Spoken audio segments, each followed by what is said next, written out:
கர்த்தருடைய கிருபையும் தயவும் நம் யாவரோடும் கூட இருந்து வழி நடத்துவதாக. கர்த்தர் நல்லவர். இப்பொழுது நாம் தெய்வ செய்திக்குள்ளாய் நாம் கடந்து சொல்வோம். தெய்வ செய்திக்கு ஆதாரமாக வேதத்திலிருந்து 1 சாமுவேலின் புஸ்தகம் 7வது அதிகாரம் 12வது வசனத்தை நாம் வாசிப்போம். 1 சாமுவேலின் புஸ்தகம் 7வது அதிகாரம் 12வது வசனம். அந்த வசனம் எப்படியாக சொல்லுகிறது? அப்பொழுது சாமுவேல் ஒரு கல்லை எடுத்து மிஸ்பாவுக்கு சேனுக்கும் நடுவாக நிறுத்தி, இம்மட்டும் கர்த்தர் எங்களுக்கு உதவி செய்தார் என்று சொல்லி அதற்கு எபினேசர் என்று பெயரிட்டான். மீண்டும் ஒரு வாசிக்கிறேன். அப்பொழுது சாமுவேல் ஒரு கல்லை எடுத்து மிஸ்பாவுக்கும் சேனுக்கும் நடுவாக நிறுத்தி, இம்மட்டும் கர்த்தர் எங்களுக்கு உதவி செய்தார் என்று சொல்லி அதற்கு எபினேசர் என்று பெயரிட்டான். தேவனுடைய கிருபையினாலே பரிசுத்தாவின் இரக்கத்தின்படி இந்த மாதத்தை தேவன் இந்த வசனத்தை நம்மளுக்கு வாக்குத்தத்தமாய் கொடுத்திருக்கிறார். இந்த மார்ச் மாதத்திற்கென்று நம்மளுக்கு கொடுக்கப்பட்ட வாக்குத்தத்த வசனம் தான் இந்த 1 சாமுவேலின் புஸ்தகம் 7வது அதிகாரம் 12வது வசனம். இந்த வசனத்தை தேவன் கொடுத்தது மாத்திரமல்ல, இது இந்த வாழ்க்கையிலே நம்முடைய இந்த மாதம் முழுவதும் நம்முடைய வாழ்க்கையிலே நிறைவேற்றி எப்படி சாமுவேலுக்கு கர்த்தர் உதவி செய்தாரோ அதே போல் இந்த மாதம் முழுவதும் அவர் நம்மளுக்கு உதவி செய்து நம்மளை பலப்படுத்தி நமக்கென்று அவர் துணை நிற்கிறவராய் காணப்பட போகிறார். அங்க சாமுவேல் சொல்லுகிறார், இம்மட்டும் எங்களுக்கு உதவி செய்தார் என்று சொல்லி, இம்மட்டும் எங்களுக்கு அவர் உதவி செய்தார் என்று சொல்லி கர்த்தரால் செய்யப்பட்ட கிருபையையும் உதவியையும் பார்த்து அவன் சாமுவேல் தேவனை துதிக்கிறதை நாம் பார்க்க முடிகிறது. அப்ப இந்த வசனத்தை வைத்துதான் இந்த அதிகாலை வேளையிலே முதல் ஆராதனையிலே நாம் தேவ சமூகத்திலே நாம் தியானிக்க போகிறோம். கர்த்தர் இந்த வசனத்தின் மூலமாய் நம்மத்தில் இடைபடும்படியாகும், தேவனுடைய வார்த்தை நம்மளுக்கு கிடைக்கும்படியாகும், இந்த ஆசீர்வாதத்தை நாம் சுதந்திரித்துக் கொள்ள தேவன் நம்மளுக்கு கிருபை பாராட்டும்படியாய் தேவ செய்திக்காய் தலைகளை தாழ்த்தி ஒரு நிமிடம் நாம் ஜெபம் செய்வோம். அன்பின் பரலோக நாம் ஜெபிப்போம். அன்பின் பரலோக பிதாவே, துதிக்கிறோம், ஸ்தோத்திரிக்கிறோம். ஆண்டவரே, இதனாலும் தேவனுடைய கிருபையும் தயவும் எங்கள் யாவரோடும் கூட வந்து வழிநடத்திற்காய் நன்றி செலுத்துகிறோம். தேவனே, இப்படிப்பட்ட ஒரு நல்ல ஆராதனை தேவன் எங்களுக்கு ஏற்படுத்தி கொடுத்து இந்த நாளிலும் உடைய சமூகத்தில் எங்களை குட்டி வந்திருக்கிறதுக்காய் நன்றி செலுத்துகிறோம். இப்பொழுது ஆண்டவரே, உடைய வசனத்துக்காய் உடைய சத்தத்துக்காய் காத்திருக்கிறோம். தேவன் வெளிப்படுவீராக. மாமிசம் எல்லாம் மறைக்கப்பட்டு பரிசுத்த ஆவியானவர் நீ பேசியல்ல பிற கிருபைக்காய் ஸ்தோத்திரிக்கிறோம். ஆண்டவரே, உடைய வார்த்தைகள் எங்கள் இருதயத்திலே தங்குவதற்கு ஆண்டவரே, எங்கள் யாவருடைய ஆவி, ஆத்மா, சரீரம், சிந்தனை உடைய கரத்துல ஒப்படைக்கிறோம். தேவன் மாத்திரம் எங்களோடு பேசியல்வீராக. எல்லா துதிகன மகிமையெல்லாம் உமக்கே செலுத்துகிறோம். இயேசு நாமத்தில் ஜெபிக்கிறோம் நல்ல பிதாவே, ஆமேன், ஆமேன். கர்த்தருக்கு ஸ்தோத்திரம். இந்த 1 சாமுவேலின் புஸ்தகம் 7வது அதிகாரம் 12வது வசனத்தை தான் நம்முடைய போதகர் இந்த நாளிலும் நம்மளுக்கு என்று கொடுக்கப்பட்ட ஒரு வார்த்தையாய் பிரசங்கிக்க வார்த்தையாய் கொடுத்திருந்தார்கள். அப்ப இந்த வசனத்தை நான் தியானித்துக் கொண்டிருக்கும் பொழுது இதில் நாம் அடிக்கடி கேட்ட வார்த்தைகள் எல்லாமே அதிகமாய் காணப்படுகிறது. என்னென்ன வார்த்தைகள்? அவர் ஒரு கல்லை நடுவாக நிறுத்தி, 2வது நம்ம அடிக்கடி கேட்கிற வார்த்தை எங்களுக்கு உதவி செய்தார் என்கிற எபினேசர் என்கிற வார்த்தை. இந்த வார்த்தைகள் எல்லாமே நல்ல நம்ம கிறிஸ்தவர்களுக்கு நல்ல பரிச்சயமான வார்த்தை, அடிக்கடி நாம் யூஸ் பண்ணுகிற வார்த்தையை காணப்படும். எம்மட்டும் உதவின எபினேசரே என்று சொல்லி நம்ம அடிக்கடி சொல்லுவோம். இந்த எபிரேய பேர்கள்ல இந்த எபினேசர்னு சொல்றது எல்லாருக்கும் நம்மளுக்கு பரிச்சயமான வார்த்தை. அப்ப இம்மட்டும் உதவின எபினேசர்ன்னு சொல்லி நம்ம அடிக்கடி சொல்லுவோம். அப்ப இந்த வசனத்தை தியானித்துக் கொண்டிருக்கும் பொழுது இதை கொண்டு கர்த்தர் இன்றைக்கு எதை பேச போகிறார் என்று தியானித்துக் கொள்ளும்போது அதுல தேவன் எனக்கு ஒரு வார்த்தையை காண்பித்தார். அந்த வார்த்தை தான் அந்த முதல் வரியில் காணப்படுகிறது. சாமுவேல் ஒரு கல்லை எடுத்து இங்கு சாமுவேல் நியாயாதிபதியாய் அங்கு காணப்படுகிறான். அவன் ஒரு நல்ல தீர்க்கதரிசி, உண்மைதான். ஆனா அந்த ராஜாவை நியமிப்பதற்கு முன்பாக சாமுவேல் தான் இஸ்ரவேல் ஜனங்களின் நியாயம் தீர்க்கிற நியாயாதிபதியாய் காணப்பட்டிருக்கிறான். எப்படி சொல்லுகிறேன்? வசனம் தான் அதை சொல்லுகிறது. 17வது வசனம், அதே அதிகாரம் 17வது வசனம் சொல்ல பாருங்க. ராமாவுக்கு திரும்பி வருவான், அவனுடைய வீடு அங்கே இருந்தது, அங்கே இஸ்ரவேலை நியாயம் விசாரித்து அவ்விடத்தில் கர்த்தருக்கு ஒரு பலிபீடத்தை கட்டினான். அது மாத்திரம் இல்ல, அதுக்கு முன்னாடி பாருங்க வசனம் சொல்லுது, 16வது வசனம், அவன் வருஷம் புறப்பட்டு பெத்தேலையும் கில்காலையும் மிஸ்பாவையும் சுற்றி போய் அவ்விடங்களில் எல்லாம் இஸ்ரவேலை நியாயம் விசாரித்தான் என்று சொல்கிறார். அப்ப சாமுவேல் ஒரு தீர்க்கதரிசி. ஆனா தீர்க்கதரிசிக்கு மேலாய் அவனுக்கென்று கொடுக்கப்பட்ட அடையாளம் என்னவென்றால், அவன் ஒரு நியாயாதிபதியாய் காணப்பட்டிருக்கிறான். வேதத்திலே காணப்பட்ட கடைசி நியாயாதிபதி இவன் தான். அதாவது நியாயாதிபதி புஸ்தகங்களிலே நியாயாதிபதிகள் ஆண்ட காலத்தில் கடைசி நியாயாதிபதி இவனாய் தான் காணப்படுகிறான். அப்படிப்பட்ட நியாயாதிபதியும் தீர்க்கதரிசியுமாய் காணப்பட்ட சாமுவேலுடைய வாழ்க்கையிலே ஒரு கல் காணப்படுகிறது. அந்த கல்லை எடுத்துதான் அவன் நட்டு அதற்கு எபினேசர் என்று பெயரிடுகிறதை நாம் பார்க்கிறோம். அப்ப கல் என்பது வேதத்திலே எதை காட்டுகிறது? கல் என்பது அநேக அர்த்தங்கள் நம்மளுக்கு இருக்கிறது. அது ஒவ்வொரு கல்லுக்கும் ஒவ்வொரு வித்தியாசம் இருக்கிறது, அர்த்தங்கள் காணப்படுகிறது. ஆனால் டோட்டலா காமனா நம்ம கல் என்று நாம் வேதத்திலே பார்த்தோம் என்றால், ஏசாயாவின் புஸ்தகம் 28வது அதிகாரம் 16வது வசனத்தை வாசிக்கும் பொழுது அந்த வசனம் சொல்லுகிறது, கல் என்பது என்னவாம்? ஆதலால் கர்த்தராகிய ஆண்டவர் உரைக்கிறதாவது, இதோ அஸ்திபரமாக ஒரு கல்லை நான் சீயோனிலே வைக்கிறேன். அப்ப கல் என்பது எதை காட்டுகிறது? அது ஒரு அஸ்திபாரத்தை காட்டுகிறது. இது தேவனால் வைக்கப்படுகிற, சீயோனில் வைக்கப்படுகிற அஸ்திபாரம். ஒருவன் ஒரு வீடு கட்ட வேண்டும் என்றால் அவன் கல்லின் மீது கற்பாறையின் மீது கட்ட வேண்டும் என்று வேதமே நம்மளுக்கு கற்றுக் கொடுக்கும். மணலின் மீது கட்டும் பொழுது, பெருவெள்ளம் வரும்பொழுது, பெருங்காற்று வரும்போது அது அடைத்து போகப்படும். ஆனால் கல்லின் மேல் கட்டப்பட்ட வீடு நிலைத்திருக்கும் என்று வசனம் சொல்லுகிறது. அப்ப ஒரு நல்ல பவுண்டேஷன், நல்ல அசையாத, பெருங்காட்சியின் இடிபட்டும் நாம் விழுந்து போகாத ஒரு நல்ல எழுப்புதல், ஒரு நல்ல வீடு கட்டப்பட வேண்டும் என்றால் இந்த கல்லாகிய அஸ்திபாரம் அவசியமாய் காணப்படுகிறது. அதைத்தான் இந்த வசனம் சொல்லுகிறது, கல் என்று சொல்லுகிறது. அப்ப கல் என்பது என்னவாம்? அது அஸ்திபாரத்தை காட்டுகிறது. அதை இன்னும் விளக்கமாய் நாம் பார்க்க வேண்டும் என்றால், அப்போஸ்தலரின் புஸ்தகம் 4வது அதிகாரத்தின் 11 மற்றும் 10வது வசனத்தை வாசிக்கும் பொழுது அந்த வசனம் இப்படியாக சொல்லுகிறது, 11 மற்றும் 10, வீடு கட்டுகிறவர்களாகிய உங்களால் அற்பமாய் எண்ணப்பட்ட அவரே மூளைக்கு தலைக்கல்லானார். அதுக்கு மேல வசனம் அதுக்கு விளக்கத்தை கொடுக்குது பாருங்க. உங்களால் சிலுவையில் அறையப்பட்டவரும் தேவனால் மரித்தோரிலிருந்து எழுப்பப்பட்டவருமாயிருக்கிற நசரேயனாகிய இயேசு கிறிஸ்துவின் நாமத்தினாலே இவன் உங்களுக்கு முன்பாக சுஸ்தமாய் நிற்கிறான். இவன் இஜனங்களுக்குள் தெரிந்து கொள்ளப்பட்ட கடவன். அவன் 12வது வசனம் சொல்லுது, அவரே அன்றி வேறு ஒருவராலும் ரட்சிப்பு இல்லை. நாம் ரட்சிக்கப்படுவதற்கு வானத்தின் கீழெங்கும் மனுஷர்களுக்குள்ளே அவருடைய நாமமே அல்லாமல் வேறு நாமம் நம்மளுக்கு கட்டளையிடப்படவும் இல்லை என்றார். இது அப்போஸ்தலர் புஸ்தகம் 4வது அதிகாரம் 11, 10 மற்றும் 12வது வசனம் சொல்லுகிறது. இப்படி பார்த்தோம் என்றால் இந்த அஸ்திபார கல் என்பது எதை காட்டுகிறது? அது ரட்சிப்பின் அனுபவத்தை காட்டுகிறது. அப்ப கல் என்றால் என்ன? அது ஒரு அஸ்திபாரம். இரண்டாவது, அது ஒரு ரட்சிப்பை காட்டுகிறதாய் காணப்படுகிறது. அப்ப இப்படிப்பட்ட ஒரு கல்லை தான் சாமுவேல் அங்கு எடுத்து வைக்கிறார். அப்ப இன்றைக்கு தேவனால் கொடுக்கப்படுகிற தேவ செய்தியின் தலைப்பு என்னவென்றால், ஒரு கல் என்கிற. இங்க சாமுவேலினுடைய வாழ்க்கையிலே ஒரு கல் காணப்படுகிறது.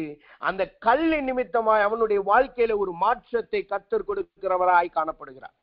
அப்ப ஒரு கல் அவனுடைய வாழ்க்கையில காணப்படுகிறபடியினால் தான் அந்த கல் அவனுடைய வாழ்க்கையில வந்த உடனே அவன் சத்துருக்களுக்கு விளக்கப்படுகிறதை நாம் பார்க்கிறோம்.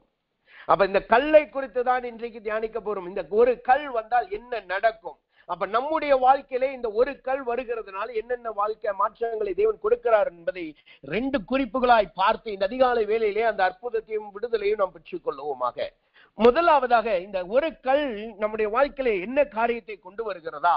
நாம் வாசித்த சாமுவேலின் புஸ்தகம் 1 சாமுவேலின் புஸ்தகம் 7வது அதிகாரம் 12வது வசனத்தை மீண்டும் வாசித்தோம் என்றால், அந்த இடத்திலே சாமுவேல் என்ன செய்கிறான்? அந்த கல்லை எடுத்து நடுவாக நிறுத்தி இம்மட்டும் எங்களுக்கு உதவி செய்தார் என்று சொல்லி அதற்கு எபினேசர் என்று பெயரிடுகிறார். அடுத்த வார்த்தை சொல்லுது பாருங்க, இந்த பிரகாரம் பெலிஸ்தியர் அப்புறம் இஸ்ரவேல் எல்லையிலே வராதபடிக்கு தாழ்த்தப்பட்டார்கள். சாமுவேலின் நாட்கள் எல்லாம் கர்த்தருடைய கை பெலிஸ்தியருக்கு விரோதமாய் இருந்தது. அப்போ ஒரு மனிதனுடைய வாழ்க்கையிலே இந்த கல் வந்துவிட்டால், இந்த ஒரு கல் வந்துவிட்டால் என்ன செய்யும்? முதலாவது அவர்கள் வாழ்க்கையில் இருக்கிற சத்துருக்கள் தாழ்த்தப்படுவார்கள். முதலாவது அவர்கள் வாழ்க்கையில் இருக்கிற சத்துருக்கள் தாழ்த்தப்படுவார்கள். இங்கு சாமுவேலின் இடத்துல இஸ்ரவேல் ஜனங்கள் வருகிறார்கள். பாவத்தின் நிமித்தமாய் தேவனை விட்டு விலகி போய் அஸ்ரோத்தையும் பாலாகையும் விக்கிரகத்தையும் கும்பிட்ட இஸ்ரவேல் ஜனங்கள் சாமுவேல் இடத்துல வந்து எங்களிடக்காய் வேண்டிக்கொள் என்று சொல்லுகிறார்கள். அப்பொழுது சாமுவேல் சொல்லுகிறான், எல்லாரும் மிஸ்பாவுக்கு புறப்பட்டு வாருங்கள், அங்கு நாம் உங்களுக்காக வேண்டிக் கொள்ளுகிறேன் என்று சொல்லுகிறான். உடனே எல்லாரும் புறப்பட்டு மிஸ்பாவுக்கு வருகிறார்கள். மிஸ்பாவுக்கு வந்து இந்த சத்ருவின் விக்கிரகத்தின் இடத்திலிருந்து விடுதலையாக்கப்பட வேண்டும் என்று ஜனங்கள் ஒன்றாய் கூடி ஜெபிக்க வருகிறார்கள். அப்படி ஜெபிக்க வருகிறதை கேள்விப்பட்ட பெலிஸ்தீன் என்ன செய்கிறான்? இவர்கள் மிஸ்பாவுக்கு கூடி வருகிறார்கள் என்று கேட்டவுடனே பெலிஸ்தியன் இவர்களுக்கு விரோதமாய் எழும்ப ஆரம்பிக்கிறதை நாம் பார்க்கிறோம். 7வது வசனம் 1 சாமுவேல் 7:7 சொல்லுகிறாங்க, இஸ்ரவேல் புத்திரர் மிஸ்பாவிலே கூடி வந்ததை பெலிஸ்தியர் கேள்விப்பட்ட போது பெலிஸ்தியரின் அதிபதிகள் இஸ்ரவேலுக்கு விரோதமாய் எதிர்த்து வந்தார்கள். அதை இஸ்ரவேல் புத்திரர் கேட்டு பெலிஸ்தியர் நிமித்தம் பயப்பட்டு, இங்க மிஸ்பாவுக்கு எல்லாரும் தேவ ஜனங்கள் ஒன்றாய் கூடி வருகிறார்கள். தங்கள் பாவமான வழிகளை விட்டு விலகவும் தேவன் பக்கம் திரும்பவும் சாமுவேலின் ஆலோசனையின்படி அங்கு வருகிறார்கள். ஆனா இங்க வரும் பொழுது என்ன நடக்குது? அங்கு இருந்த பெலிஸ்தீன் என்ன செய்கிறான்? இவர்களுக்கு விரோதமாய் யுத்தம் பண்ணும்படி புறப்பட்டு வருகிறான். இவர்கள் ஒரே இடத்துல கூடிவிட்டார்கள். அவர்கள் தேவனை கூடிவிட்டார்கள். இப்பொழுது இவர்களை ஒரே இடத்தில் வைத்திருந்தால், இவர்களை நாம் மடங்கடித்தோம் என்றால், இன்றைக்கு இவர்களையும் இவர்கள் தேவத்தையும் மடங்கடிக்கலாம் என்று பெலிஸ்தர்கள் திட்டம் போட்டு பெலிஸ்தரின் அதிபதிகள் இஸ்ரவேல் ஜனங்களுக்கு விரோதமாக எழும்பி வருகிறார்கள். இப்படி எழும்பி வருகிற பெலிஸ்தரை தான் அங்கு தாழ்த்தப்பட்டு போகிறார்கள். அப்ப நாமும் அநேக நேரம் நம்முடைய வாழ்க்கையிலே தெரிந்தோ தெரியாமலோ சில நேரங்களில் தேவனை விட்டு விலகி போயிருக்கலாம், தேவனுடைய வார்த்தையை விட்டு விலகி போயிருக்கலாம். ஆனா அப்படி கூடி வரும் பொழுது, திடீர்னு வரும் பொழுது என்ன நடக்கும்? சில நேரங்களில் பெலிஸ்தியர்கள் நம்மளுக்கு விரோதமாய் எழும்பி வருவார்கள். இந்த பெலிஸ்தியரின் அதிபதிகள் இஸ்ரவேலுக்கு ஜனங்களுக்கு விரோதமாக எழும்பி வந்தது போல நம்முடைய வாழ்க்கையிலும் பெலிஸ்தியர்கள் எழும்பி வருவார்கள். ஆனா இந்த பெலிஸ்தியர்கள் எழும்பி வரும் பொழுது என்ன அங்கு நடக்க வேண்டும்? அங்கு ஒரு கல் நம்மளுக்கு அவசியமாய் காணப்படுகிறது. நான் என்னுடைய வாழ்க்கையில வாலிபத்தில் இருக்கும் போது சில நேரங்களில் நான் யோசிச்சிருக்கேன். இந்த பைபிள் காலேஜ் முடிக்கும் பொழுதோ, பைபிள் காலேஜ் படிச்சுக்கிட்டு இருக்கும் போதோ கொஞ்ச நாள் நல்லா ஜோம் பண்ணுவேன். நைட்டு 10:30 to 11 என்னோட டைம், ப்ரேயர் டைம். அந்த 10:30 to 11 வரைக்கும் நல்ல ஜோம். மழை பெஞ்சாலும் அந்த மலையில இருந்து நான் ஜோம். கொஞ்ச நாளுக்கு அப்புறம் இந்த அது இதுன்னு நிறைய காரியங்கள் எழுத வேண்டும் அப்படின்னு சொல்லி அந்த ப்ரேயர் டைம் மாற ஆரம்பித்தது. கொஞ்ச நாள்ல அந்த ப்ரேயர் அப்படியே நின்று போயிருச்சு.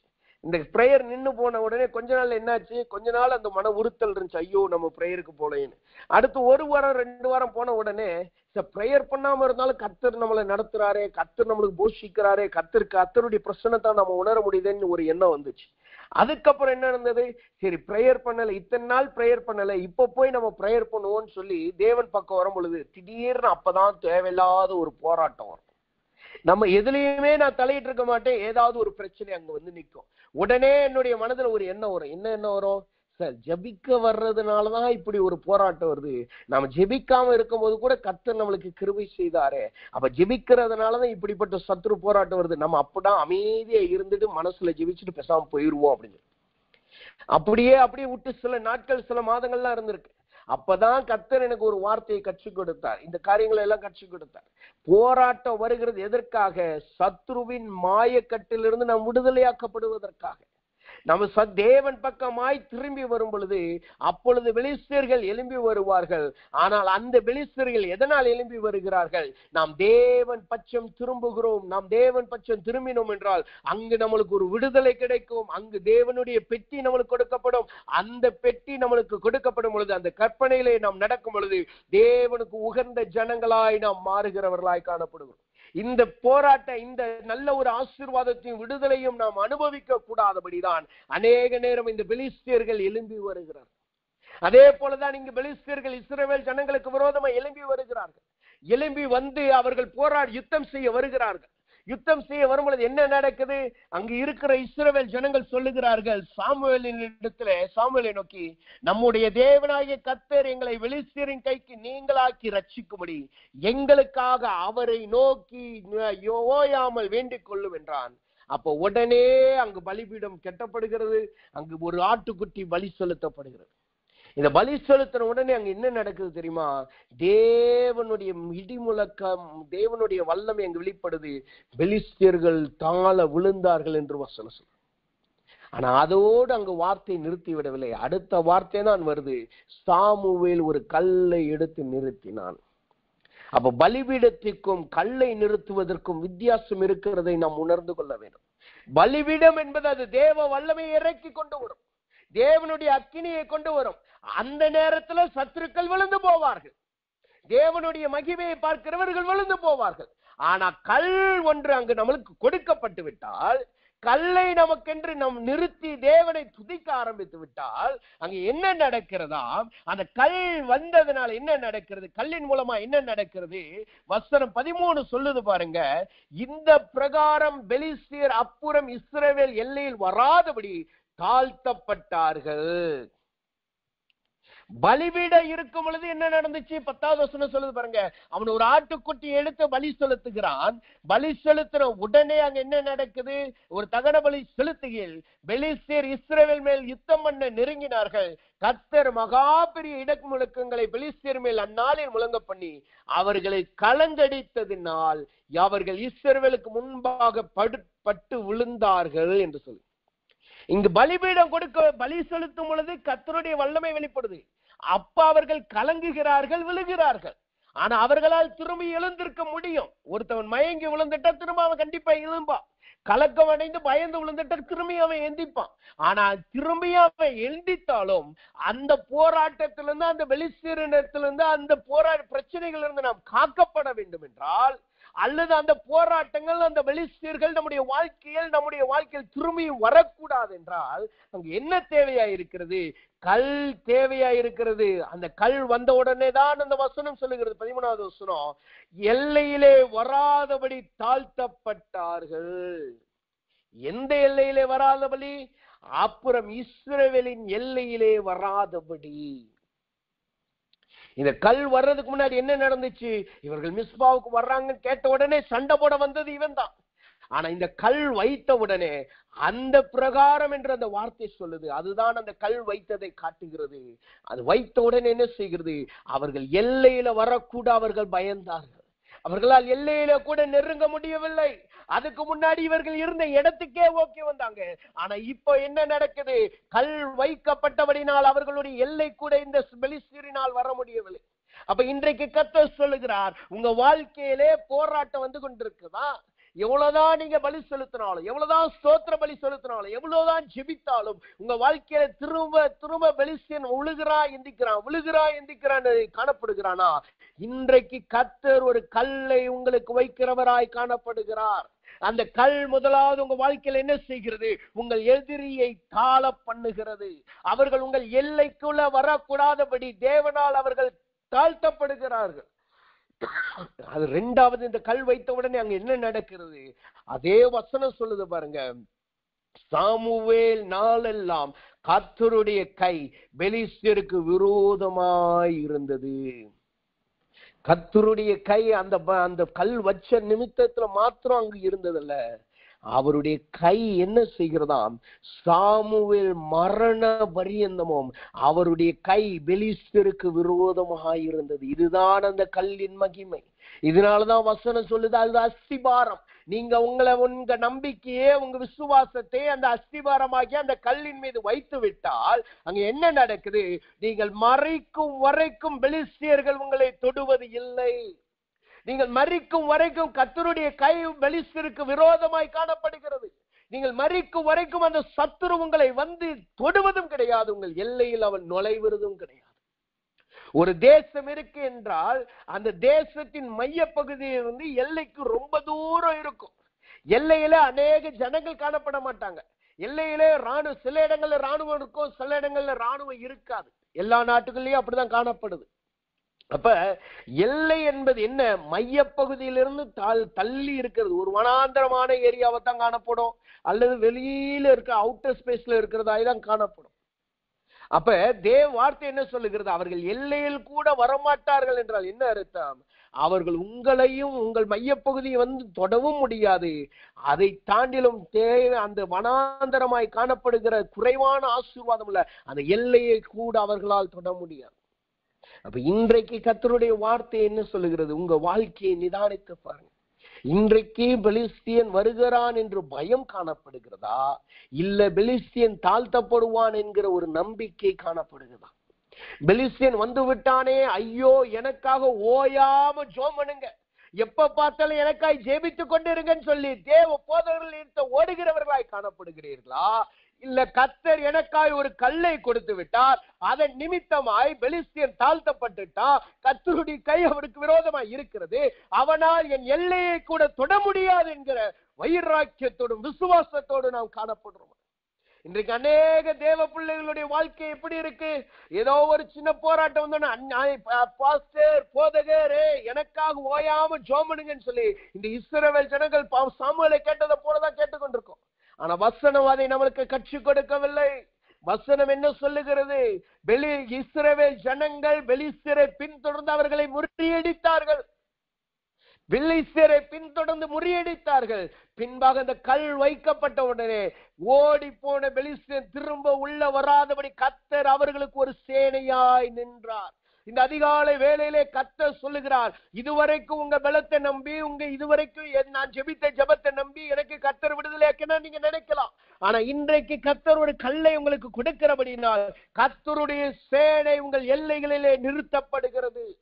எல்லையிலே அவர் நிறுத்தப்பட்டு எந்த சத்ரு வந்தாலும் அவைகள் எல்லையிலேயே நொறுக்கப்பட்டு போகும், அவைகள் எல்லையிலேயே தாழ்த்தப்பட்டு போகும். எல்லையிலேயே கர்த்தர் அவர்களுக்கு விரோதமாய் கைகளை வைக்கிறார். அவர்களுக்கு விரோதமாய் தன்னுடைய கரைகளை நீட்டி அவர்களை நிர்மூலமாக்குகிறார். ஆனா அதுக்கு என்ன தேவையாய் இருக்கிறது? ஒரு கல் அங்கு நிறுத்தப்பட வேண்டியது அவசியமாய் இருக்கிறது. அப்போ ஒரு கல் வந்து விட்டால் சத்துரு அங்கு தாழ்த்தப்படுகிறான். அப்ப இந்த அதிகாலை வேளையிலே வந்திருக்கிற நம்முடைய வாழ்க்கையிலே இந்த கல் வர வேண்டும் என்று இன்னைக்கு நாம் ஜெபிக்க போகிறோம். ஆண்டவரே, என் வாழ்க்கையில கல் வர வேண்டும் என்று ஜெபிங்க. இதுவரைக்கும் பலிபீடத்துக்காய் நாம் ஜெபித்தோம், இதுவரைக்கும் ஸ்தோத்திர பலியிட்டு நாம் ஜெபித்தோம். ஆனா அதெல்லாம் ஒரு கொஞ்ச நேரம் ஆசீர்வாதம், கொஞ்ச நேரம் விடுதலை, அது கொஞ்ச நேரம் இருக்கும், கொஞ்ச நேரத்தை அதுக்கப்புறம் தேவன் அந்த பலிபீடத்தை விட்டு நகண்டு போயிடுவாரு.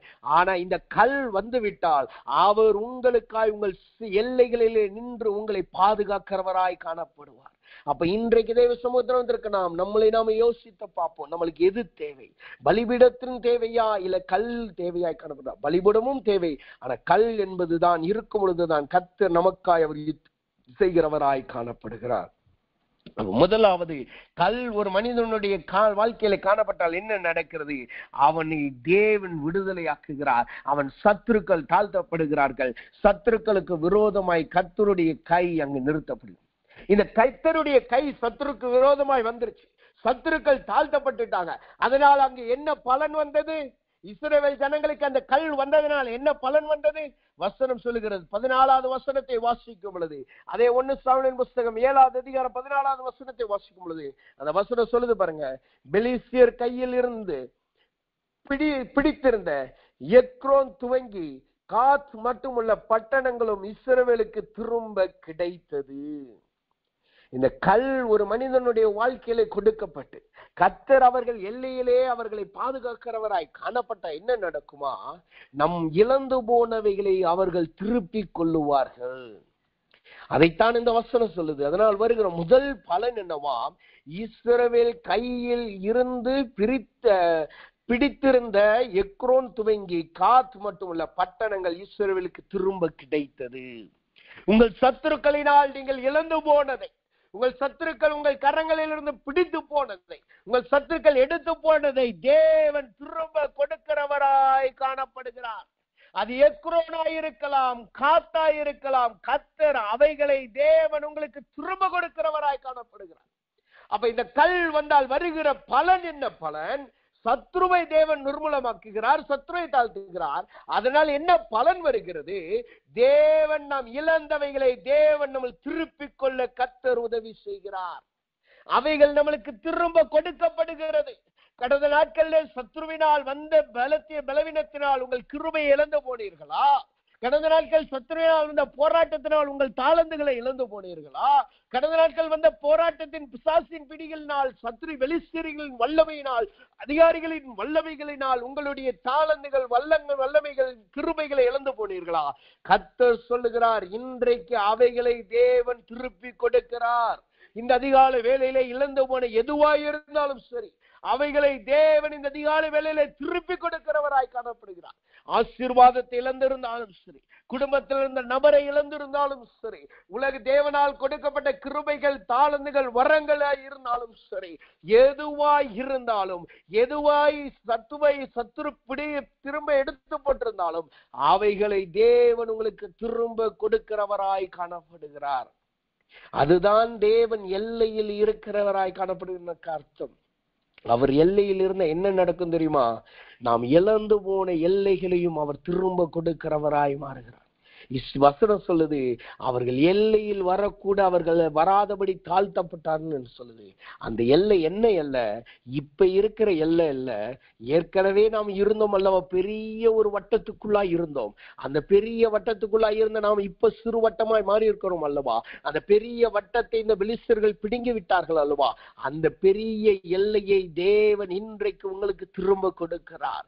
நீங்கள் இழந்து போன எல்லைகள், நீங்கள் இழந்து போன அதிகாரங்கள், நீங்கள் இழந்து போன உரிமையை கர்த்தர் இன்றைக்கு திரும்ப கொடுக்கிறவராய் காணப்படுகிறார். எல்லை என்பது எதை காட்டுகிறது? அது முதலாவது ஆசீர்வாதத்தை காட்டுகிறது, இரண்டாவது அதிகாரத்தை காட்டுகிறது, மூன்றாவது அங்கீகரிக்கப்பட்டதை காட்டுகிறது. அப்ப தேவன் இன்றைக்கு நீங்கள் இழந்து போன அதிகாரத்தையும் ஆசீர்வாதத்தையும் அங்கீகரிப்பையும் தேவன் உங்களுக்கு கொடுத்து உங்களை பெலிஸ்தரின் கையில் விடாதபடி அவர்களை தேவன் தாழ்த்துகிறார். உங்களையோ கர்த்தர் உயர்த்துகிறவராய் காணப்படுகிறார். அங்க வசனம் சொல்லுது பாருங்க, முதலாவது அவர்கள் இழந்து போனதை தேவன் திரும்ப உதவி செய்தார். இரண்டாவது பலன் என்ன வருகிறது? கர்த்தர் அவர்களுக்கு கல்லை கொடுத்தபடியினால் அந்த வசனம் சொல்லுது, 14வது வசனம் சொல்லுது பாருங்க, அவைகளையும் அவர்களின் எல்லைகளையும் இஸ்ரவேல் பெலிஸ்தர் கையிலே இராதபடி விடுவித்துக் கொண்டார்கள். முதலாவது நாம் இழந்து போனதை தேவன் திருப்பி கொடுக்கிறார். இரண்டாவது அவர்கள் கையில் இருந்து விடுவித்துக் கொள்ளப்படுகிறோம். அப்படின்னா என்ன அர்த்தம்? அவர்கள் உரிமை கொண்டாடி கொண்டிருந்தது இன்றைக்கு கர்த்தர் இஸ்ரவேல் ஜனங்களுக்கு திரும்ப கொடுக்கிறார். அப்ப தேவன் முதலாவது நாம் இழந்து போனதை தேவன் திரும்ப கொடுக்கிறார். இரண்டாவது அவர்கள் பக்கத்திலிருந்து சண்டை போட்டுக்கிட்டு ஸ்டே ஆர்டர் வாங்கி என்னோட இடம் சொல்லிக்கிட்டு இருந்தாங்க அல்லவா, அதையும் தேவன் நம்மளுக்கு கொடுக்கிறவராய் காணப்படுகிறார். நான் ஏற்கனவே நம்முடைய பிரசங்கத்துல நான் இதை சாட்சியாய் சொல்லி இருக்கிறேன். நாங்க எக்குவடோர் தேசத்துல இருக்கிற எங்கள் பக்கத்துல இருக்கிற அந்த பாஸ்டர், அவருக்கென்று ஒரு நிலத்தை வாங்கினாங்க. அவங்க நாட்டில இருந்து தங்களுடைய சொந்த பணத்தை எல்லாத்தையும், வீடு எல்லாத்தையும் வித்துட்டு கர்த்தர் எக்குவடோருக்கு அழைத்தான்னு சொல்லி சுவிட்சர்லாந்துல இருந்து தன்னோட 2 பொம்பளை பிள்ளைங்களும் ஒரு பையனையும் கூப்பிட்டுட்டு கர்த்தர் சொன்னார்னு சொல்லி வாலிப பிள்ளைங்களை கூப்பிட்டுட்டு வந்துட்டார். எக்குவடோர் வந்துட்டார். வந்து அவருக்கு வித்த வீடு இடங்கள் எல்லாத்தையும் வித்துட்டு இங்க ஊழியத்துக்காக, அவருக்குன்றல்ல, சொந்தத்துக்காக அல்ல, ஊழியத்திற்கென்று, ட்ரஸ்டுக்கென்று ஒரு இடத்தையும் வாங்கினார். அது ஒரு 2 ஹெக்டேர் ஒரு நல்ல ஒரு இடம், மலையில இருக்கிற ஒரு நல்ல இடம். அந்த மலையில நின்று பார்த்தா அவர் இருக்கிற அந்த ஊழிய ஸ்தலம், கர்த்தரால் கொடுக்கப்பட்ட அந்த முழு பட்டணமும் நல்லா தெளிவா தெரியும். அந்த இடத்த வாங்கிட்டார், சந்தோஷமா வாங்கிட்டார். இவர் ஒரு ஃபாரினர், இவர் ஒயிட் ஸ்கின் ஃபாரினர். அப்ப இவர் வந்து வாங்கிட்டு அந்த இடத்துல நல்ல வேலி அடைக்கணும், வேலையை பார்க்க ஆரம்பிச்சிருங்க. வேலி அடைக்கும் போதெல்லாம் நல்லா இருந்துச்சு. அவர் பக்கத்துல ஒரு சின்ன இடம் இருக்கு, ஒரு 5 சென்ட்ல இருந்து 6 சென்ட் தான் இருக்கும். அந்த 5ல இருந்து 6 சென்ட் வந்து ஒரு அம்மா வந்து அந்த இடத்த வைத்திருக்கு. அந்த அம்மாவும் ஒரு கிறிஸ்தவ அம்மா, ஒரு சபைக்கு போற அம்மா.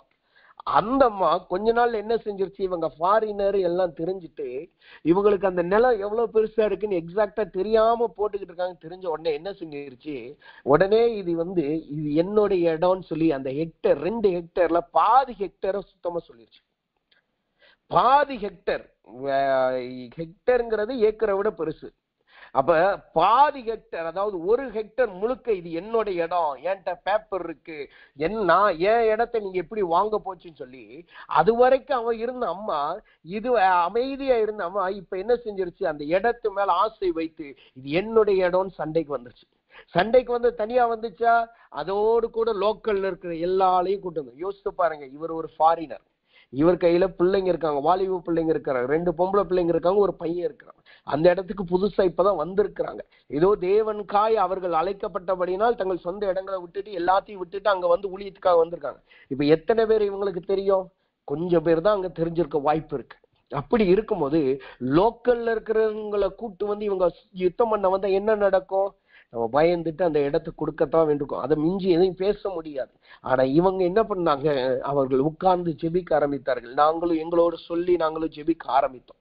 ஜெபிக்க ஆரம்பித்த உடனே என்ன நடந்துச்சு தெரியுமா? ஒரே வாரத்துல எந்த ஸ்திரீ, எந்த அம்மா சொல்லுச்சோ இது என்னோட இடம் சொல்லுச்சோ, அதே அம்மா வந்து இவங்கிட்ட சொல்லிச்சு, இது என்னோட இடம் இல்ல, நீங்க தாராளமா வேலி போட்டுக்கலாம், நான் இந்த இடத்துக்கு நான் இதுக்கு பிரச்சனை பண்ண மாட்டேன்னு சொல்லி அதோட அந்த அம்மா விலகி போயிடுச்சு. அது மாத்திரமல்ல, அதுக்கப்புறம் இவங்க அவர்கள் சொந்த கண்களினால் அந்த அம்மாவை பக்கத்து நிலத்துல கூட பார்க்க முடியல. அந்த பக்கத்து நிலத்துல கப்பு கலங்கெல்லாம் போடுவாங்க, வாழை மரம் வைத்திருக்கிறார்கள். அந்த இடத்துக்கு அந்த விவசாயத்துக்கு கூட அந்த அம்மா வர்றதில்லை. என்ன ஆச்சுன்னு கூட தெரியவில்லை. அப்ப இதுதான் கர்த்தர் செய்கிற காரியம். கர்த்தர் நம்முடைய மத்தியிலே இருக்கிறார். அவர் நம்மளுக்கு ஒரு கல்லை, ஒரு அஸ்திபாரமா கொடுத்துட்டாருன்னா என்ன நடக்கும் தெரியுமா? எந்த பெலிஸ்தியர் வந்து நம்முடைய காரியத்தை எடுத்துக்கொள்ள விரும்பினாலும் அவைகளை தேவன் பிடுங்கி கொடுக்கிறவராய் காணப்படுகிறார். முதலாவது இழந்து போனதை திரும்ப கொடுக்கிறார். 2வது அவர்கள் கையில் இராதபடி விடுவித்து கொடுக்கிறார். 3வது அங்க என்ன நடக்கிறது? அந்த கல் கொடுக்கப்பட்டபடினால், சாமுவேலுக்கு கொடுக்கப்பட்டபடினால், இஸ்ரவேல் ஜனங்களுக்கு கொடுக்கப்பட்டபடினால் என்ன நடக்கிறது? அந்த வசனம் சொல்லுது பாருங்க. 3வதாக இந்த வசனத்தை வாசிக்கிறேன். அவைகள் எல்லாைகளையும் இஸ்ரவேல் பெலிஸ்தர் கையில இராதபடி விடுவித்துக் கொண்டார்கள். இஸ்ரவேலுக்கு எமோரியருக்கும் சமாதானம் உண்டாயிற்று.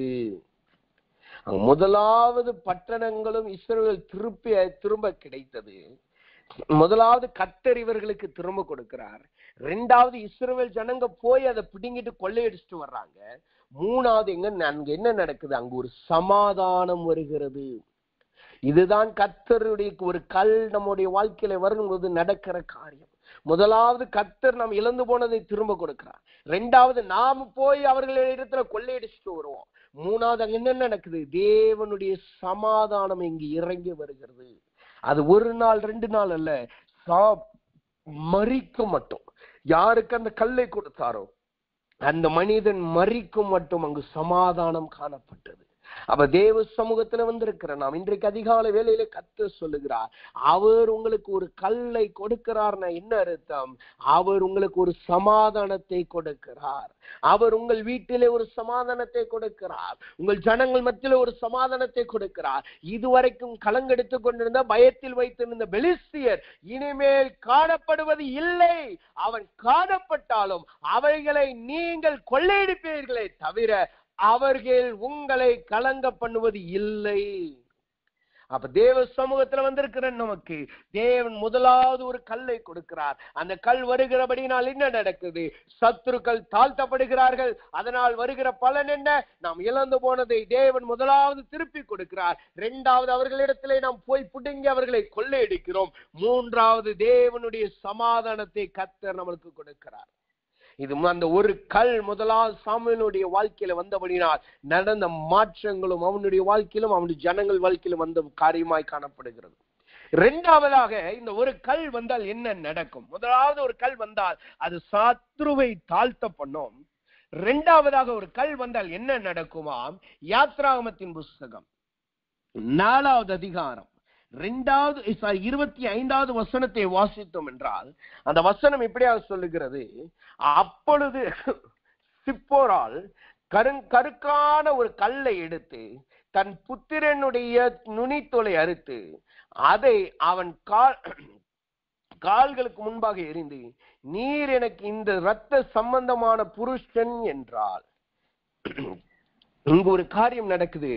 அங்கு ஒரு கல் இருக்கிறது. அந்த கல்லை எடுத்து தன் புத்திரனின் நுனித்தோலை அறுத்து என்று நாம் பார்க்கிறோம். இது எதை காட்டுகிறது?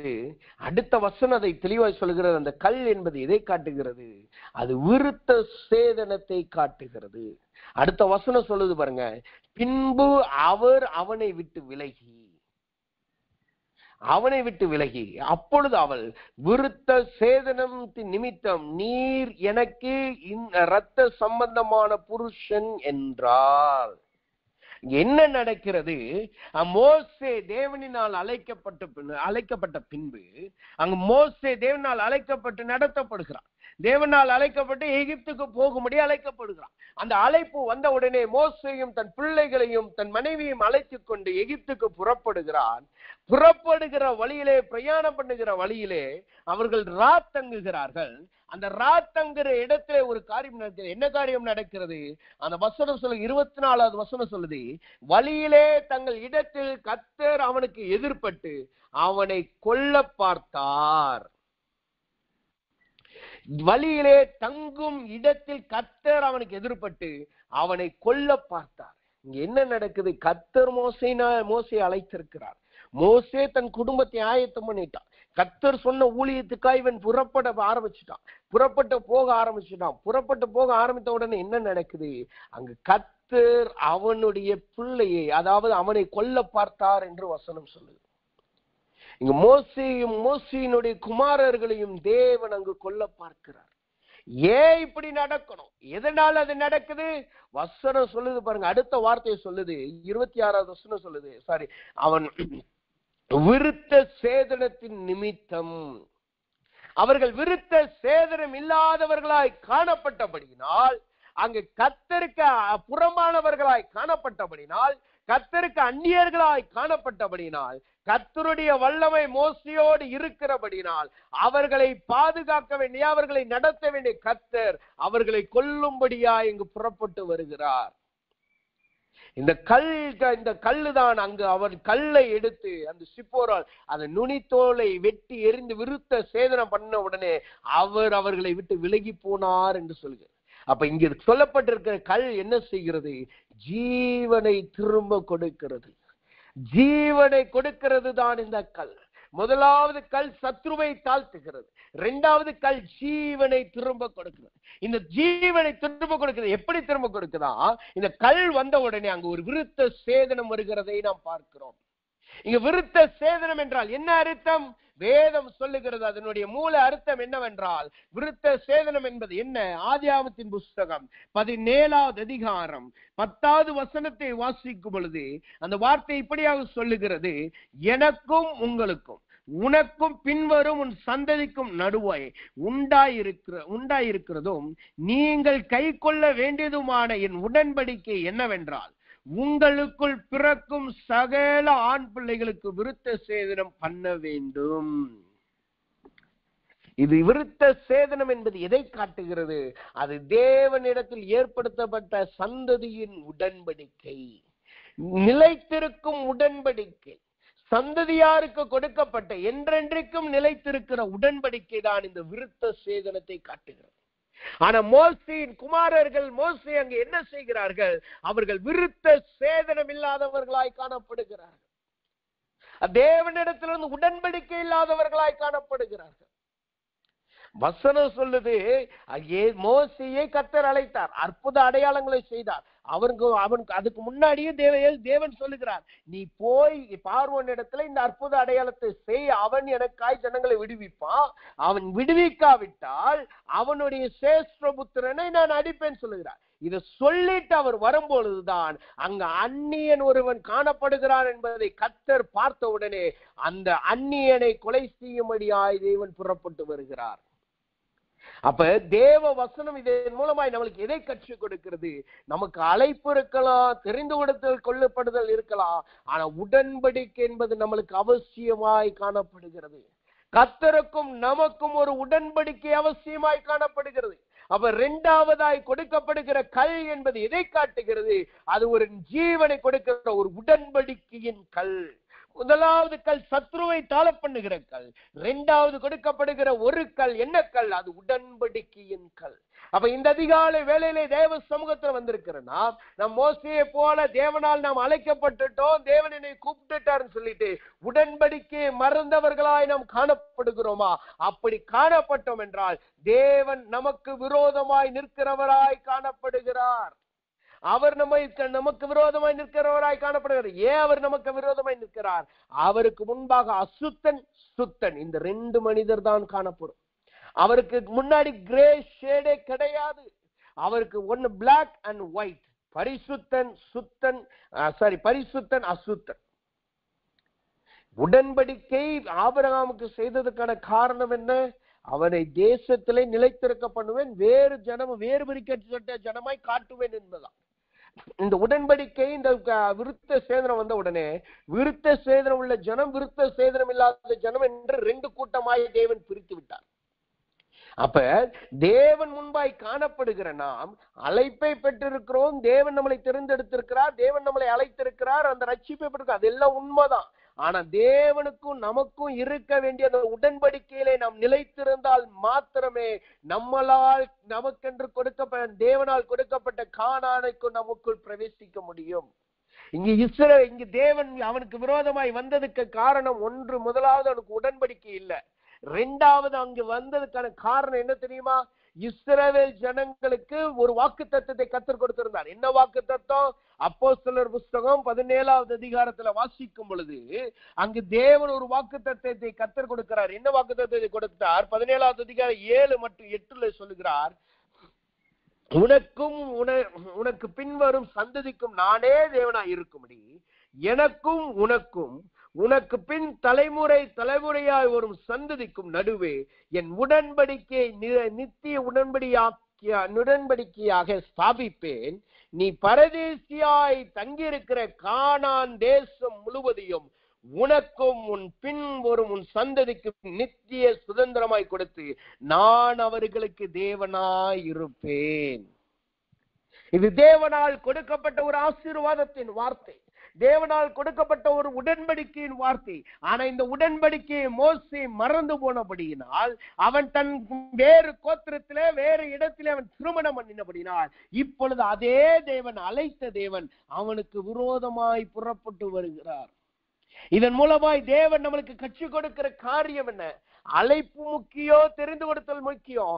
ஆனால் அதை காட்டிலும் மேலான ஒன்று இன்னும் மிகவும் முக்கியமாய் காணப்படுகிறது, அதுதான் உடன்படிக்கை. அப்ப கர்த்தர் இந்த அதிகாலை வேளையிலே வந்திருக்கிற நம்மளை நோக்கி கேட்கிறார், நாமும் தேவனும் செய்த உடன்படிக்கை எப்படி இருக்கு? கடந்த நாட்கள் ஆண்டவரே நான் 2 மணி நேரம் ஜெபம் பண்ணுவேன்னு சொல்லி பொருத்தனை பண்ணணும் அல்லவா?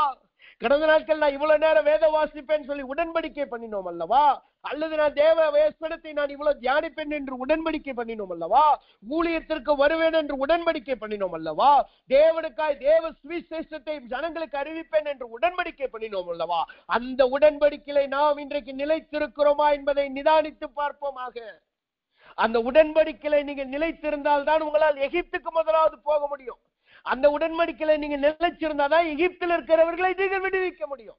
நீங்களே உடன்படிக்கையை மீறி இருந்தால், நீங்களே உடன்படிக்கை நிறைவேற்றாம இருந்தால், எப்படி பார்வோனின் கையில் இருக்கிற ஜனங்களை நம்மளால் பிடிக்க விடுதலையாக்க முடியும்? அதற்கு எப்படி கர்த்தர் துணை நிற்பார்? கர்த்தர் நம்மளுக்கு விரோதமாய் நிற்கிறவராய் காணப்படுவார். அப்ப தேவ சமூகத்தில் வந்திருக்கிற நாம், இன்றைக்கு அதிகாலை வேளையிலே கர்த்தர் சமூகத்தில் வந்திருக்கிற நாம், இன்றைக்கு நாமும் தேவனும் ஏற்படுத்தின உடன்படிக்கை எப்படி இருக்கு என்பதை யோசித்து பார்ப்போம். அது நாம் தேவனிடத்தில் ஏற்படுத்தின பொருத்தனை எப்படி காணப்படுகிறது? அதை கர்த்தருடைய சமூகத்தில் வைத்தோம் அல்லவா? அதை நாம் மறந்து போய் காணப்படுகிறோமா, அல்லது அதை செய்கிறவர்களாய் நாம் காணப்படுகிறோமா என்பதை நாம் நிதானித்து பார்ப்போம். இங்கு தேவன் அவர்களுக்கு விரோதமாக எழும்பி வந்த உடனே என்ன நடக்குது? அங்கு சிப்போரால் ஒரு கல்லை எடுத்து அவன் நுனித்தோலை அறுத்து அவன் காலுக்கு முன்பாய் போட்டான். இங்க யோசிக்கலாம், கர்த்தர் தானே அவனை அனுப்புனாரு, கர்த்தர் தானே அவனுக்கு அன்பாய் இருந்து அவனை அழைத்தார் அல்லவா? அப்படி இருக்கும்போது எப்படி கர்த்தர் அவனுக்கு விரோதமாய் வரலாம் என்று யோசிக்கலாம். ஆனா வசனம் என்ன சொல்லுது? அப்போ அதே யாத்திராகமம் 17:10 என்ன சொல்லுகிறது? நீ பார்வோன் இடத்துல போய் சொல்லு, அவன் விடுவிக்காவிட்டால் அவனுடைய சேஷ்ட புத்திரனை நான் தண்டிப்பேன். அப்ப தேவன் ஏற்கனவே மோசேக்கு எப்படி வெளிப்படுகிறார்? யுத்தத்தின் தேவனாயும் பலமுள்ள தேவனாயும் சேனையின் கர்த்தராயும் பராக்கிரமம் செய்கிறவராய் வெளிப்படுகிறார். அப்ப பராக்கிரமம் செய்கிறவராய் காணப்பட்டால் என்ன நடக்கணும்? அங்கு அவருடைய உடன்படிக்கைக்கு கீழே வராத எல்லாரையும் அவர் அதை பண்ணணும். அதுதான் அவருக்கு கொடுக்கப்பட்ட ரூல்ஸ். இதைத்தான் நாம் பஸ்கா என்று நாம் பார்க்கிறோம். பஸ்கால என்ன நடந்துச்சு? யாருடைய நிலக்கதவுகளிலே ரத்தம் பூசப்பட்டிருக்குதோ அவைகளின் குழந்தைகள் அவர்களுடைய மாடுகளின் தலையிட்டு தண்டிக்கப்படாது. யாருடைய நிலக்கதவுலே ரத்தம் பூசப்படவில்லையோ அவர்களுடைய சேஷ்டபுத்திரர்களும் மிருக ஜீவன்களின் தலையீற்றுகளும் அங்கு சங்கரிக்கப்படும் என்று கர்த்தர் சொன்னார். அப்ப கர்த்தரிடத்துல கிரேங்கிற ஒரு காரியமே கிடையாது. அவர் ஒரு உடன்படிக்கையை நாம் பண்ணிட்டோம், உடன்படிக்கையை நாம் பொருத்தனை பண்ணிட்டோம் என்றால் அதை நாம் செய்ய வேண்டியது அவசியமாய் காணப்படுகிறது. கர்த்தர் ஆபிரகாமோடு உடன்படிக்கை பண்ணினார், அவனுடைய சந்ததியோடு உடன்படிக்கை பண்ணினார். ஆனால் மோசே அதை மறந்து போனவனாய் காணப்பட்டார். ஆனா அங்க என்ன நடக்குது தெரியுமா? மோசே எழுந்து போய் அவனுடைய பிள்ளைகளின் நுனித்தோலை கட் பண்ணல. சிப்போரால். யார் இந்த சிப்போரால்? வசனம் சொல்லுது, அவள் ஒரு சிப்போராலை குறித்து வசனம் சொல்லுது, அவள் ஒரு மீதியான ஸ்திரீ என்று வசனம் சொல்லுது. அப்ப தேவ சமூகத்துல வந்திருக்கிற நாம், தேவனுடைய வார்த்தையை கேட்டுக்கொண்டிருக்கிற நாம், இன்றைக்கு நாம் தேவனுக்குள்ளாய் பண்ணின உடன்படிக்கையை நாம் நினைவு கூறுகிறோமா என்பதை நாம் நிதானித்து பார்ப்போமாக. நாம் அதை நிதானித்து பார்த்தால் மாத்திரமே நம்முடைய உடன்படிக்கையை நாம் திரும்பியும் நாம் நிறைவேற்றினால் மாத்திரமே கர்த்தர் நம்மளை கொண்டு எகிப்திலிருந்து ஜனங்களை விடுவிக்க முடியும், நம்மளை கொண்டு பார்வோனை அழிக்க முடியும், நம்மளை கொண்டு இஸ்ரவேல் ஜனங்களுக்கு நம்மளை நடத்த முடியும். நம்முடைய வாழ்க்கையில் இருக்கிற பார்வோன் ஏன் நம்ம அழிக்கப்பட முடியல?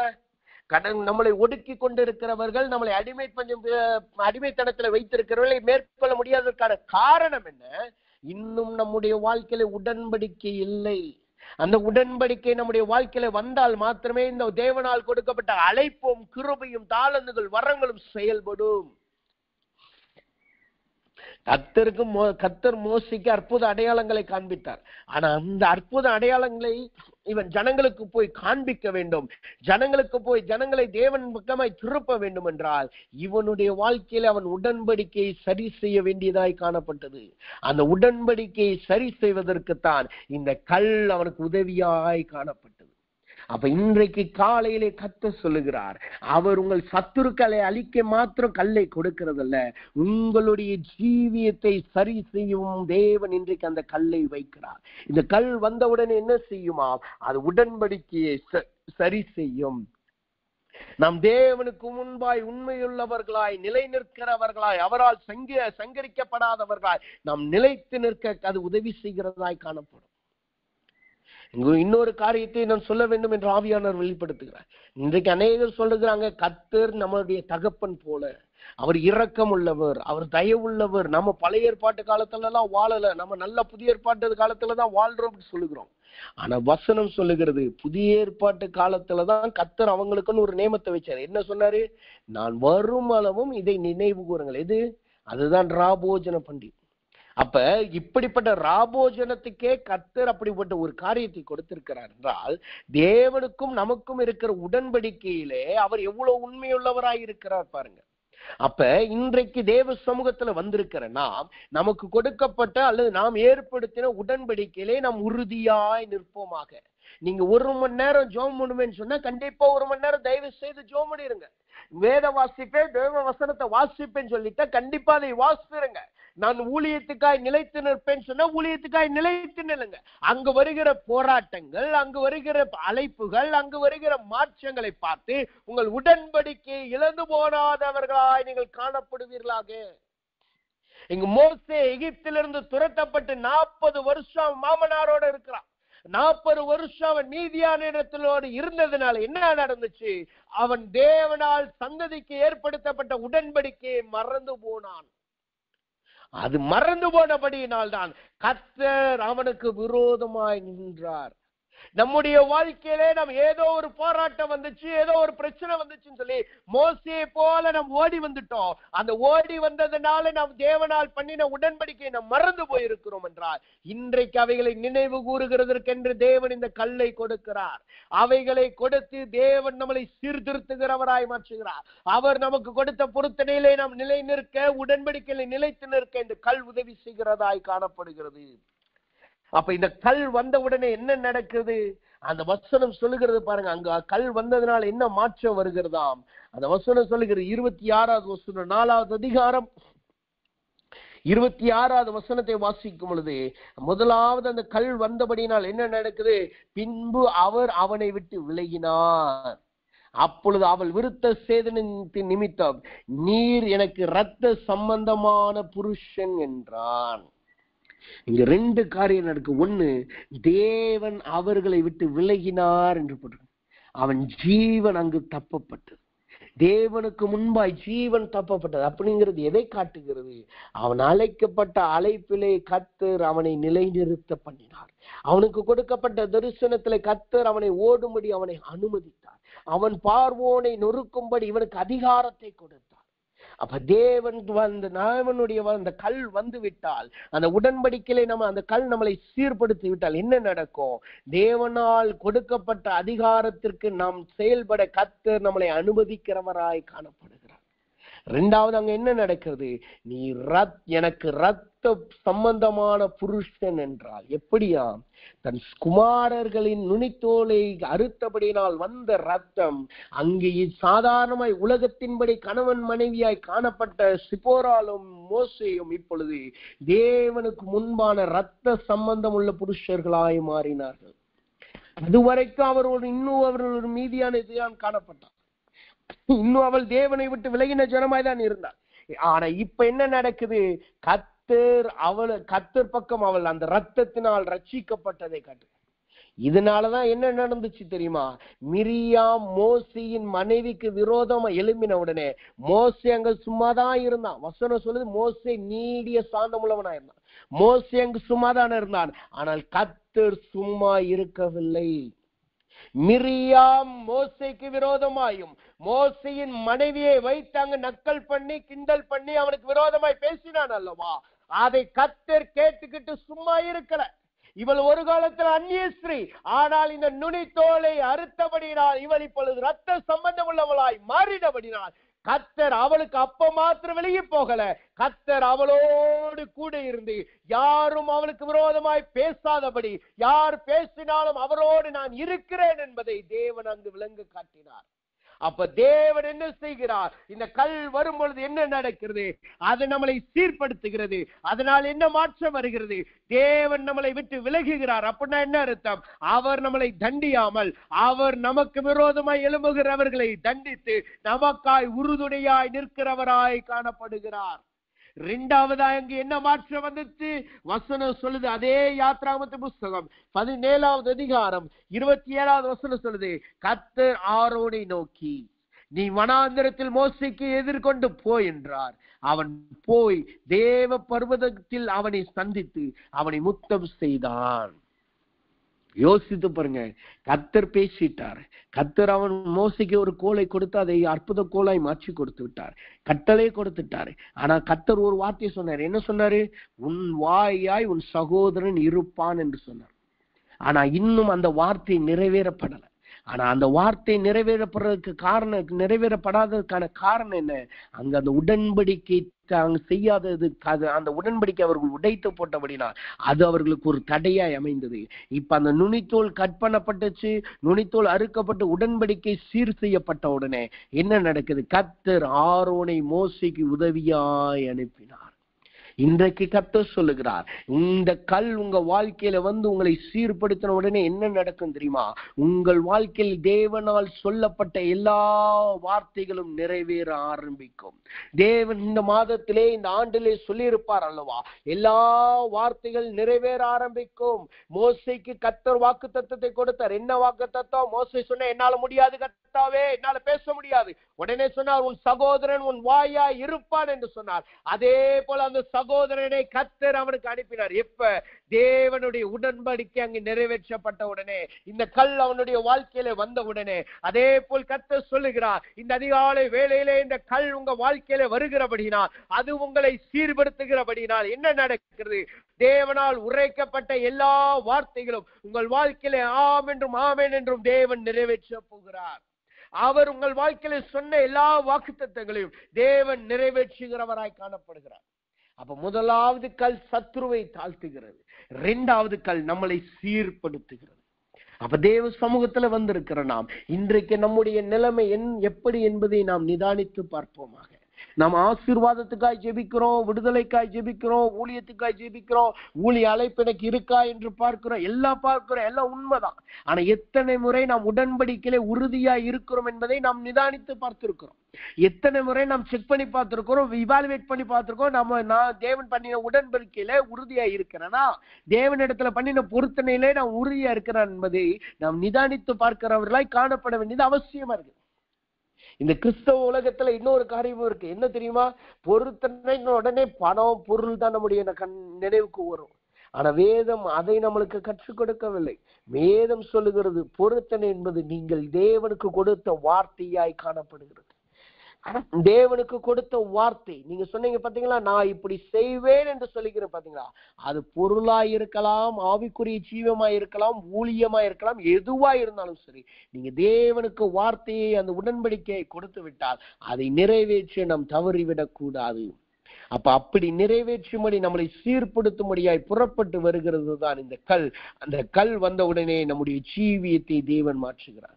அப்ப முதலாவது இப்பொழுது நாம் ஜெபிக்க போகிறோம். கொஞ்ச நேரம் ஜெபத்திலே நடத்தும்படியா கர்த்தர் எனக்கு வார்த்தையை கொடுத்தபடினால் இன்றைக்கு கொஞ்ச நேரம் நாம் ஜெபிக்க போகிறோம். இது முதலாவது தேவ சமூகத்துல நாம் ஒப்பு கொடுக்க போகிறோம். ஆண்டவரே, எனக்கு என் வாழ்க்கையில ஒரு கல்லை கொடுங்க என்று கேளுங்க. முதலாவது நம்ம பெலிஸ்தரை தாழ்த்தப்படணும்னு ஜெபிக்க போறது இல்ல, நான் என் உடன்படிக்கையை சீர்படுத்தணும்னு ஜெபிக்க போறது இல்ல. தேவனிடத்துல என்ன கேட்க போகிறோம்? சாமுவேலுக்கு ஒரு கல்லை கொடுத்தீர் அல்லவா, அந்த கல்லை போல் எனக்கும் ஒரு கல்லை கொடுங்க ஆண்டவர் என்று கேளுங்க. இன்றைக்கு எனக்கு என் வாழ்க்கையில ஒரு கல்லை கொடுங்க என்று கேளுங்க. கர்த்தர் இன்றைக்கு உங்கள் கல்லை கொடுக்கிறவராய் காணப்படுகிறார். இந்த ஒரு கல் என்பது இந்த ரெண்டு காரியத்தை மாத்திரம் பண்ணுகிறது இல்லை, இன்னும் அநேக காரியங்கள் வேதம் சொல்லுகிறது ஒரு கல் மூலமாய் கர்த்தர் செய்திருக்கிறார். அப்ப இந்த ரெண்டு காரியத்தை தான் நாம் இப்ப பார்த்திருக்கிறோம். அப்ப கல் என்பது என்ன? அது அநேக காரியங்களை நடப்பிக்கும், அநேக மாற்றங்களை கொண்டு வருகிறது. அது கேட்கறதுக்கு பார்க்கறதுக்கு ஒரு கல் தான், ஆனா அதுக்கு செய்கிற கிரியை பல கிரியைகளாய் காணப்படுது. அதை தான் நாம் தேவ வசனம் சொல்லுகிறது.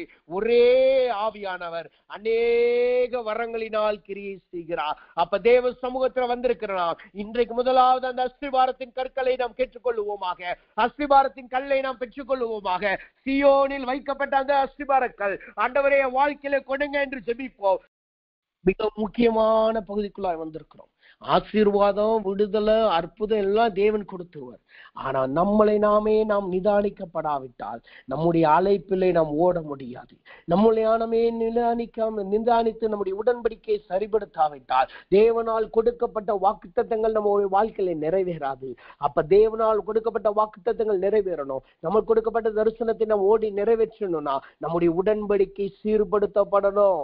அப்ப அதுக்கு அந்த கல் இன்றைக்கு உதவியாய் காணப்படுது. அப்ப தேவ சமூகத்துல வந்திருக்கலாம். இப்ப கொஞ்ச நேரம் தேவ சமூகத்துல ஒப்பு கொடுங்க, உங்களுக்கு நினைவுக்கு கொண்டு வாங்க. எதெல்லாம் கர்த்தருக்கு நீங்க பொருத்தனை பண்ணீங்க, எந்த உடன்படிக்கை கர்த்தர் உங்களோடு பண்ணி கொண்டார், அதுல நீங்க இன்னைக்கு நிலைத்திருக்கிறீர்களா? எதையாவது உடன்படிக்கை நீங்க தவற விட்டு இருக்கிறீங்களா?